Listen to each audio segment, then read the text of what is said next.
This video is divided into three parts. In the first part, we are going to discuss how many mocks to take month on month. In the second part, we are going to discuss the best test series for CLAT 2027. In the third part, we are going to discuss the ideal score month on month for all the CLAT aspirants. Now the first question is how many mocks to take in the CLAT preparation journey.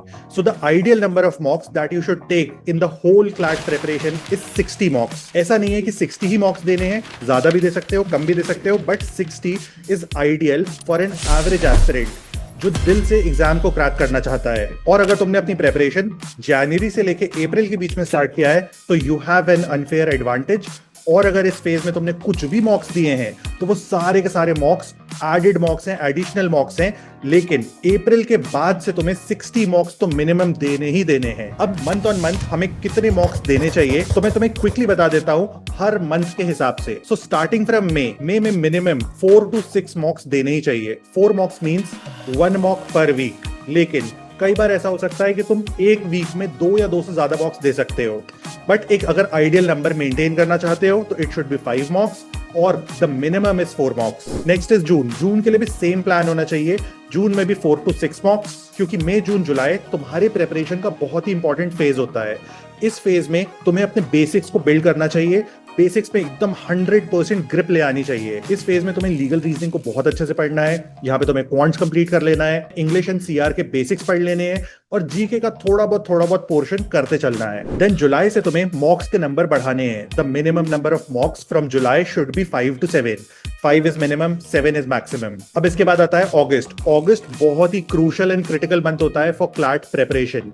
अगस्त के month में ही most of the aspirants fail होते हैं in this exam, क्योंकि उनकी motivation बहुत ज्यादा कम हो जाती है. एक मिड क्लैट प्रेप क्राइसिस आ जाता है उनके लाइफ में. लेकिन अगर आप खुद को मोटिवेटेड रखोगे और मिनिमम 6 to 8 मॉक्स दोगे तो आप बहुत अच्छी पोजीशन में होगे. अब जब मैं मॉक्स की बात करता हूं तो मॉक्स का मतलब ये नहीं होता है कि तुम्हें सिर्फ बैठ के मॉक टेस्ट दे देना है, उसको सॉल्व कर लेना है और घर चले जाना है.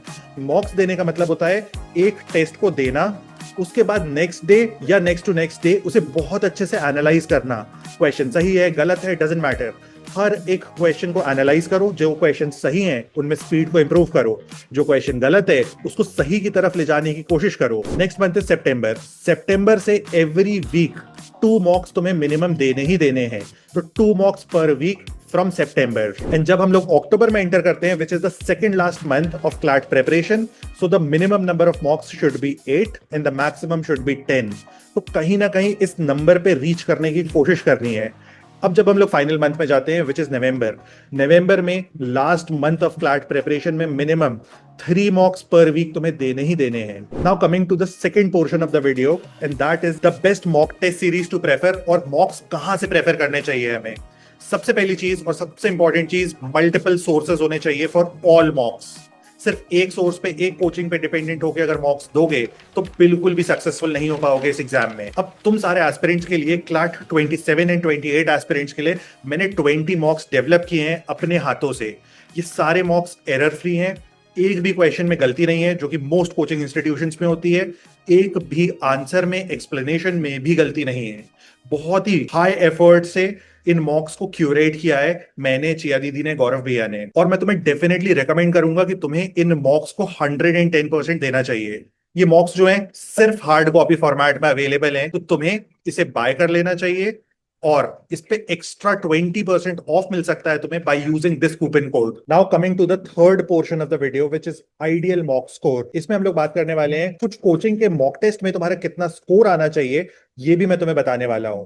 बट सबसे पहले जो सबसे इंपॉर्टेंट मॉक होता है दैट इज द PYQs. अब तुम्हें PYQs कौन से देने हैं, तो 2020 से लेकर 2026 तक के सारे प्रीवियस ईयर क्वेश्चन पेपर्स को तुम्हें सॉल्व करना है.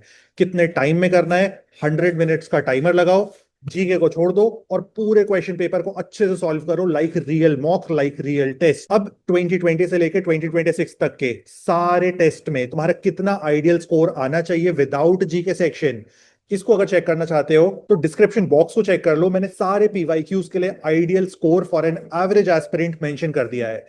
Remember the word average aspirant. अगर तुम बहुत ज्यादा स्मार्ट हो या थोड़े से वीकर हो इन स्टडीज तो तुम्हारे लिए थोड़ा सा डिफरेंट हो सकता है स्कोर, लेकिन एवरेज एस्पिरेंट के लिए मेंशन्ड है एवरेज एस्पिरेंट के हिसाब से सोचना। अब इसके बाद अगर तुम देखोगे मॉक में कितना स्कोर आना चाहिए, it depends on a lot of factors and the most important factor is level of difficulty of mock test. अब जो मॉक टेस्ट सीरीज मैंने तुम्हारे लिए डेवलप की है, जिसके अंदर 20 एरर फ्री मॉक्स हैं, इनमें हर एक मॉक पे मैं तुम्हें बताऊंगा आइडियल मॉक स्कोर क्या होना चाहिए for an extraordinary aspirant, for an average aspirant and for a weak aspirant. तो अब तुम्हें और ज्यादा अच्छे से क्लैरिटी मिलेगी कि हर मॉक टेस्ट में हमें कितना स्कोर लेके आना है। लेकिन अगर तुम लीगल एज या लॉ प्रेप की मॉक टेस्ट सीरीज दे रहे हो, तो लीगल एज के जब मॉक्स के साथ तुम स्टार्ट करते हो तो good score is 55 to 60 marks when you start your preparation. और जब तुम फिनिश कर रहे होते हो अपनी प्रेपरेशन नवंबर में, तो your good score is 90 to 95। अब इसके बीच का जो ग्रोथ फेज है उसे तुम्हें कवर करना होगा अपने हिसाब से, कि फॉर एग्जांपल तुम अक्टूबर में हो, अक्टूबर में 75 to 80 is a good score. Similarly law prep tutorials के लिए स्टार्टिंग में 70 to 75 is a good score, लेकिन जब प्रेपरेशन फिनिश कर रहे हो तो 95 should be a good score. एक बात को हमेशा याद रखना, मॉक स्कोर्स और रियल एग्जाम में बहुत ज्यादा डिफरेंस होता है, और तुम्हें कभी भी इस बात को लेके नहीं चलना है कि मेरे मॉक में अच्छे मार्क्स आ रहे हैं तो मैं रियल एग्जाम में भी अच्छा स्कोर करूंगा। मॉक्स और रियल एग्जाम के स्कोर में बहुत ज्यादा डिफरेंस हो सकता है। बहुत सारे एस्पिरेंट सिर्फ इस भ्रम में रह जाते हैं कि उन वो मॉक में बहुत अच्छा स्कोर कर रहे हैं तो वो रियल डी डे पे भी अच्छा स्कोर करेंगे। It's a myth. और यहाँ पे तुम्हारे लिए काम आती है मेंटोरशिप।